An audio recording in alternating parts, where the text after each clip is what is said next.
आज के इस वीडियो में हम आपको बताने वाले हैं क्लास 9th का हिंदी बिहार बोर्ड का ये गोधूली भाग 1 है, ठीक है, जिसका ये है अध्याय 9, जिसका नाम है रेल यात्रा। ये गद्यखंड है, पदखंड नहीं, गद्यखंड।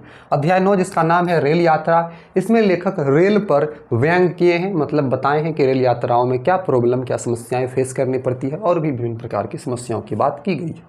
तो इस चैप्टर को पूरे को समझेंगे, आपको पढ़ाया जाएगा, फिर इसके बाद इसका प्रश्न उत्तर जानेंगे। तो अंत तक बने रहें, लाइक करके सब्सक्राइब कर लीजिए और पूरा हिंदी का बुक, मैथ का, संस्कृत का, साइंस, सोशल साइंस का सॉल्यूशन किया जाएगा, तो आप हमारे साथ जुड़े। तो चलिए शुरू करते हैं। ध्यान दीजिएगा रेल यात्रा, ठीक है। तो रेल यात्रा का लेखक है शरद जोशी। ध्यान दीजिएगा, देखिए प्रस्तुत पाठ रेल यात्रा शरद जोशी की व्यंग्य रचना है। व्यंग्य रचना का मतलब ये होता है कि जैसे आप कोई गलती किए और आपकी गलती पर आपको डांटने के बजाय क्या करता है, दूसरे तरीका से आपको गलती को बता देता है। जैसे आप कहानी सुने होइएगा बीरबल की खिचड़ी, तो उसमें जैसे कोई तैसा होता है, वही इस कहानी में है। रेल पर व्यंग किया है, समझिएगा, ध्यान दीजिएगा, मजा भी आने वाला है और बहुत सारा चीज़ सीखिएगा, ठीक है। देखिए इसमें लेखक ने भारतीय रेल व्यवस्था के माध्यम से सरकार की डरपोक संघीय रेल प्रगति की पोल खोल दी है। अब इस चैप्टर के माध्यम से जो लेखक हैं, भारतीय जो रेल की जो व्यवस्था है उसकी पोल खोल के रख दी। क्योंकि डरपोक संघी का मतलब ये हुआ कि सरकार जो है शंख बजाता है कि हम ये किए, वो किए, रेल यहाँ है, वहाँ है, लेकिन ये सारा क्या है, ये सारा बेकार है, झूठ है, ये बातें बताई गई है। चलिए आगे बढ़ते हैं, ध्यान दीजिएगा, ठीक है। आगे है, रेल मंत्री का मानना है कि भारतीय रेलें तेजी से प्रगति कर रही है। बात सही है, रेल मंत्री हमेशा यही कहते हैं कि रेल जो है, भारतीय रेल तेजी से प्रगति कर रही है। जबकि लेखक के अनुसार रेल की प्रगति यही है कि एक स्थान से लोगों को दूसरे स्थान तक पहुंचा देती है। रेल क्या प्रगति कर रही है, इन लोगों को एक स्थान से लेकर दूसरे स्थान तक पहुंचा देती है। लेकिन डब्बे में घुसते ही रेल की प्रगति की सच्चाई का पता चल जाता है। लेकिन जब आप रेल के डब्बे में घुसिएगा तो आपको पता चल जाएगा कि रेल की प्रगति कैसी है। लेकिन रेल मंत्री जो है नए वाले रेल के डब्बे में घुसते हैं, उसके बाद प्रगति दिखाते हैं। उनको पुराने वाले में घुसना चाहिए। ध्यान दीजिएगा, डब्बे में बैठने की बातें तो दूर, सांस लेने की जगह नहीं मिलती। अब बहुत कभी कभार ऐसी घटना आपके साथ होती हुई, अब तो अक्सर होती है कि डब्बे में बैठने की बात करते हैं, वहां पर सांस लेने की जगह नहीं मिलती है। धक्का मुक्की, मारपीट, जोर जबरदस्ती तथा नोक झोंक भारतीय रेल यात्रा की प्रधान विशेषता है। भारतीय रेल यात्रा की प्रधान विशेषता क्या है? डब्बे में बैठने के लिए आपको धक्कम धुक्की करना पड़ेगा, मारपीट करना पड़ेगा, जोर जबरदस्ती, नोक झोंक, यही उसकी प्रमुख विशेषता है।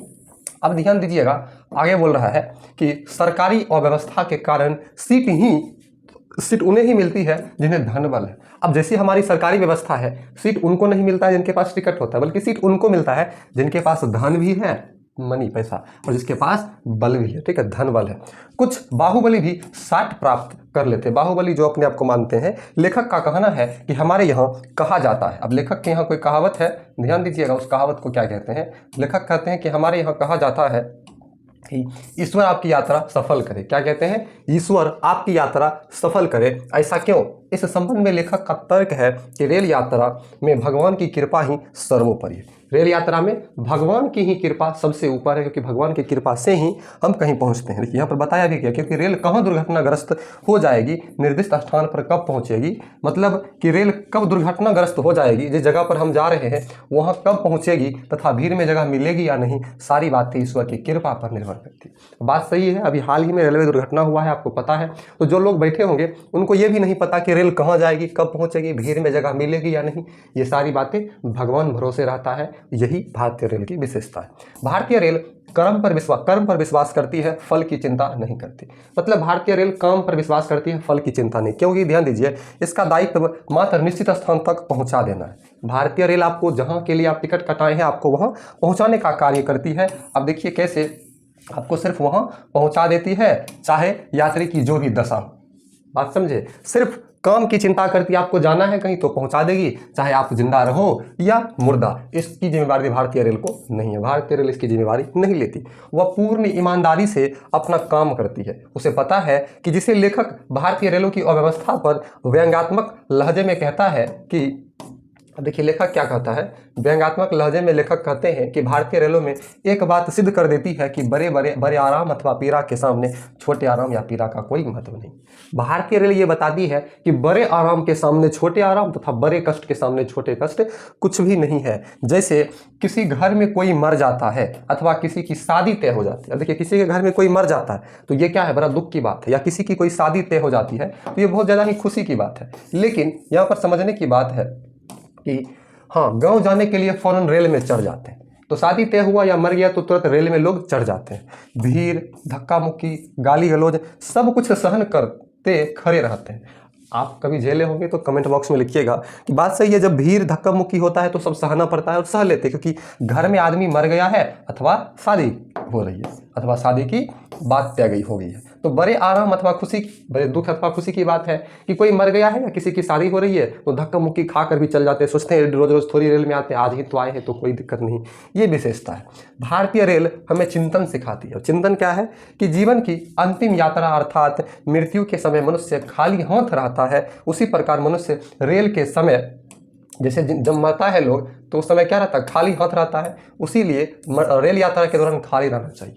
जब रेल यात्रा करिए तब आप खाली हाथ रहिए, आपके हाथों में उतना सामान नहीं होना चाहिए, क्योंकि सामान रहने पर बैठने की समस्या हो जाती है। सामान जब रहता है तो बैठने की दिक्कत होती है कि बैठेंगे कहाँ, अगर बैठ गए तो सामान कहाँ पर रखेंगे, ये समस्या आती है। बैठने पर सामान रखने की समस्या खड़ी हो जाती है। यदि दोनों काम हो जाता है तो प्रश्न उठता है कि दूसरा आदमी कहाँ बैठेगा। अगर सामान भी रख दिए और बैठ भी गए तो दूसरा आदमी कहाँ बैठेगा। कहते हैं ना, सामान हटाइए हम बैठेंगे, हमको बैठना मतलब जगह नहीं हो रहा और आपको सामान की पड़ी है, ऐसी बातें होती है। ठीक है, देखिए आगे आगे क्या बोला जा रहा है। आगे है बैठेगा अथवा सामान रखेगा। तात्पर्य कि रेलों में इतनी अधिक भीड़ रहती है कि कहीं जाने के समय सोचना पड़ जाता है। बहुत ज़्यादा भीड़ रहती है और जब ये लेख लिखा गया होगा उस समय तो अलग बात है, लेकिन आज उससे भी खतरनाक भीड़ हो जाती है, क्योंकि भारतीय रेलें हमें मृत्यु का दर्शन समझाती है कि मृत्यु कैसा होता है और अक्सर पटरी से उतरकर उसकी महत्ता का अनुभव करा देती है। मतलब कि मृत्यु का दर्शन कराने के साथ साथ किसी को शक हो मृत्यु पर रेल से तो उसको मृत्यु करवा करके उस चीज़ को साबित भी कर देती है भारतीय रेल। देखिए रेल में चढ़ने के बाद यह कहना कठिन होता है कि वह कहाँ उतरे। रेल में चढ़ने के बाद यह कहना कठिन होता है कि वह व्यक्ति उतरेगा कहाँ, अस्पताल में या शमशान में। ठीक है, अब व्यक्ति अस्पताल में उतरेगा या शमशान में ये कहना मुश्किल है, क्योंकि आपको आए दिन पता है रेल दुर्घटनाएं होती रहती है। तो लोग बैठते हैं अपने मंजिल को जाने के लिए, लेकिन उन्हें अस्पताल या शमशान में उतरना पड़ता है। इसके कारण लोग रेलों की आलोचना करते हैं। आलोचना एक तरह का बुराई होता है, वही करते हैं। ठीक है, ध्यान दीजिएगा। आगे आगे बोला जा रहा है, निष्कर्ष रूप में लेखक यह स्पष्ट करना चाहता है कि सरकार की उदासीनता तथा रेलों की भ्रष्ट व्यवस्था के कारण रेल यात्रा करते हुए हम अक्सर विचारों में डूब जाते हैं। मतलब सरकार की जो उदासीनता है और रेल की जो भ्रष्ट व्यवस्था है जिसमें लोग लूटते हैं, इसके कारण रेल यात्रा करते हुए हम अक्सर विचारों में व्यस्त हो जाते हैं, डूब जाते हैं। और इसका मुख्य कारण है रेल की अनियमितता। अब रेल की अनियमितता क्या है, जब मन तब आ गया, बहुत सारा प्रॉब्लम रहता है, या कहीं भी खड़ी हो जाती है रेल। ऐसा देखकर कोई यात्री लेखक से पूछ बैठता है, कोई यात्री लेखक से पूछ बैठता है, कहिए साहब आपका क्या ख्याल है, इस कंट्री का कोई फ्यूचर है या नहीं। अब रेल में आप बैठिएगा तो बातचीत होता है ना, रेल कहीं भी रुक गया तो कहता कहिए साहब क्या ख्याल है आपका, इस देश का कोई भविष्य है या नहीं।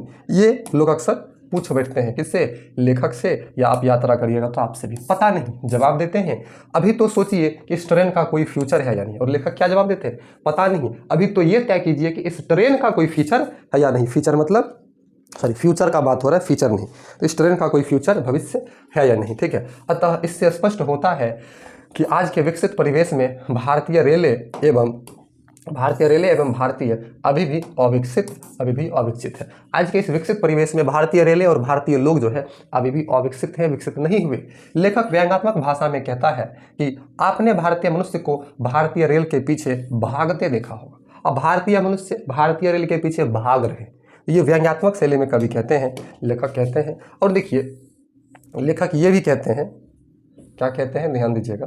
लेखक ये भी कहते हैं उसे पायदान से लटके, पायदान मतलब सीढ़ियों से, डब्बे की छत पर बैठे ऊपर में भारतीय रेलों के साथ प्रगति करते देखा होगा। अब भारतीय रेलों के साथ प्रगति क्या करते हैं, इधर उधर लटक जाते हैं, छत पर बैठ जाते हैं, इधर उधर बैठ जाते हैं। लेखक का मानना है कि अगर इसी तरह रेलें पीछे आती रही, अगर इसी तरह रेलें जो है पीछे आती रही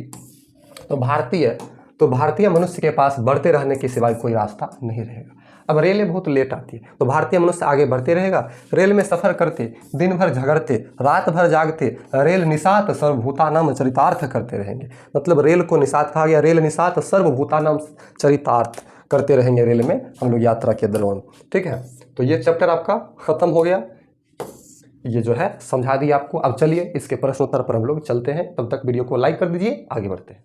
हमारा फर्स्ट क्वेश्चन है, मनुष्य की प्रगति और भारतीय रेल की प्रगति में लेखक क्या देखता है? मनुष्य की प्रगति और भारतीय रेल की प्रगति में लेखक क्या देखता है? उत्तर है, मनुष्य की एवं देश की प्रगति राजनीतिक पार्टियों के रास्ते में रोड़े आते हैं, समस्याएं आती हैं। ठीक है, रेल की प्रगति में जो समस्याएं हैं उसे किसी डिब्बे में घुसे बिना उसकी गहराई को महसूस नहीं किया जा सकता। उसके डिब्बे में घुसने के बाद उन समस्याओं का हमें पता चलता है। ठीक है, अगला प्रश्न है, आप रेल की प्रगति देखना चाहते हैं तो किसी डिब्बे में घुस जाइए। लेखक यह कहकर क्या दिखाना चाहते हैं? आप रेल की प्रगति देखना चाहते हैं तो किसी डिब्बे में घुस जाइए, लेखक ऐसा कहकर क्या बताना चाहते हैं? तो उत्तर होगा, लेखक ने भारतीय रेल की प्रगति में स्व अनुभव, अपने अनुभव की बातें कहकर भारतीय रेल की प्रगति को देखने के लिए उत्साहित किया करता है। ठीक है, उत्साहित करता है कि आप रेल की प्रगति को देखिए। अगला प्रश्न, तीसरा, भारतीय रेलें हमें किस तरह का जीवन जीना सिखाती है? उत्तर होगा, भारतीय रेलें हमें जीवन जीने की कला सिखाती है, क्योंकि यदि हम आत्मबल से हीन है, आत्मबल नहीं है, तो गाड़ी में चढ़ नहीं सकते, वेटिंग लिस्ट में पड़े रहेंगे। अगर हम में आत्मबल है तो जो चढ़ गया उसकी जगह जो बैठ गया, उसकी सीट, जो लेट गया उसकी बर्थ। और जिसमें आत्मबल है, जो चढ़ गया सीट उसकी, जो लेट गया उसी की सीट सभी की हो जाती है। ठीक है, आगे बढ़ते हैं। अगला क्वेश्चन है, ईश्वर आपकी यात्रा सफल करें, इस कथन से लेखक पाठकों को भारतीय रेल की किस अव्यवस्था से परिचित कराना चाहते हैं कि आखिर भारतीय रेल में ऐसी क्या अव्यवस्था है? उत्तर होगा, उपयुक्त वाक्यों को कहकर लेखक यह कहना चाहता है कि अगर ईश्वर आपके साथ है, टिकट आपके हाथ है, पास सामान कम है और जेब में पैसा ज़्यादा है तो आप मंजिल तक पहुंच जाएंगे, नहीं तो उसी स्टेशन पर वेटिंग लिस्ट में पड़े रहेंगे। लेखक ने भारतीय रेल की इस अव्यवस्था का बड़ा ही सुंदर चित्रण किया है। ठीक है, चलिए आगे है, भारतीय रेलें हमें सहिष्णु बनाती है, उत्तेजना के क्षणों में शांत रहना सिखाती है। मनुष्य की यही प्रगति है, इसकी व्याख्या करना। देखिए, प्रस्तुत पंक्तियां शरद जोशी द्वारा लिखित रेल यात्रा शीर्षक से उद्धृत है। इसमें लेखक ने रेल यात्रा के माध्यम से व्यंग्यात्मक भाषा में समझाने की कोशिश किया है कि भारतीय रेलें हमें कैसी कैसी मनोरम शिक्षा देती है, जो तर्कशास्त्र का विषय वस्तु है। समझने की बात है, जिसके पास तर्क होगा वही समझेगा।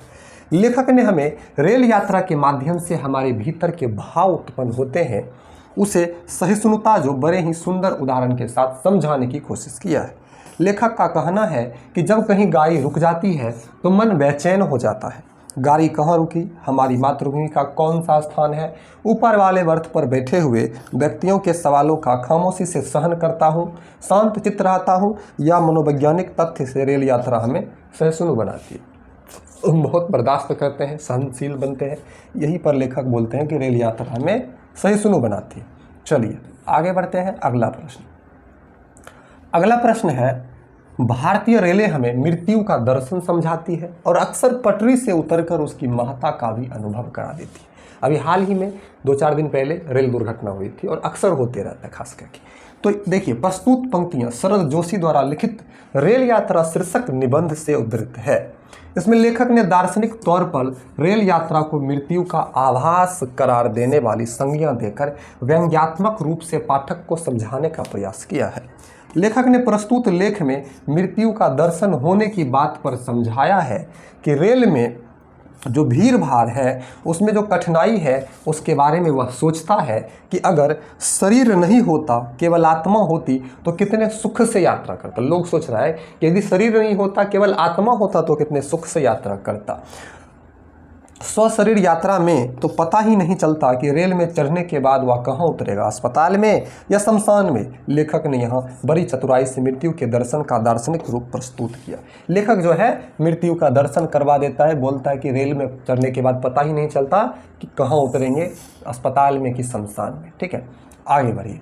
ठीक है, अगला देखिए क्वेश्चन है घ का। कई बार मुझे लगता है भारतीय मनुष्य भारतीय रेलों से भी आगे है। ठीक है, आगे आगे मनुष्य बढ़ रहा है, पीछे पीछे रेल आ रही है। अब देखिए इसका क्या मतलब। प्रस्तुत पंक्तियां शरद जोशी द्वारा लिखित रेल यात्रा शीर्षक से उद्धृत है। वही बात है, इसमें लेखक ने रेल यात्रा में प्रगति की प्रतियोगिता दिखाकर बड़ा ही सुंदर व्यंग्य किया है। देखिए, लेखक का कहना है कि भारतीय मनुष्य आगे बढ़ रहा है।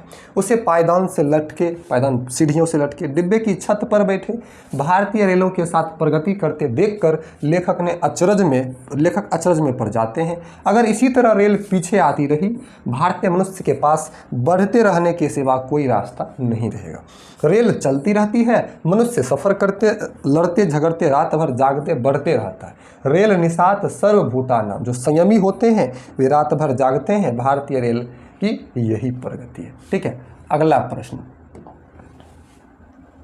अगला देख लीजिए, आपका 7 नंबर का क्वेश्चन है।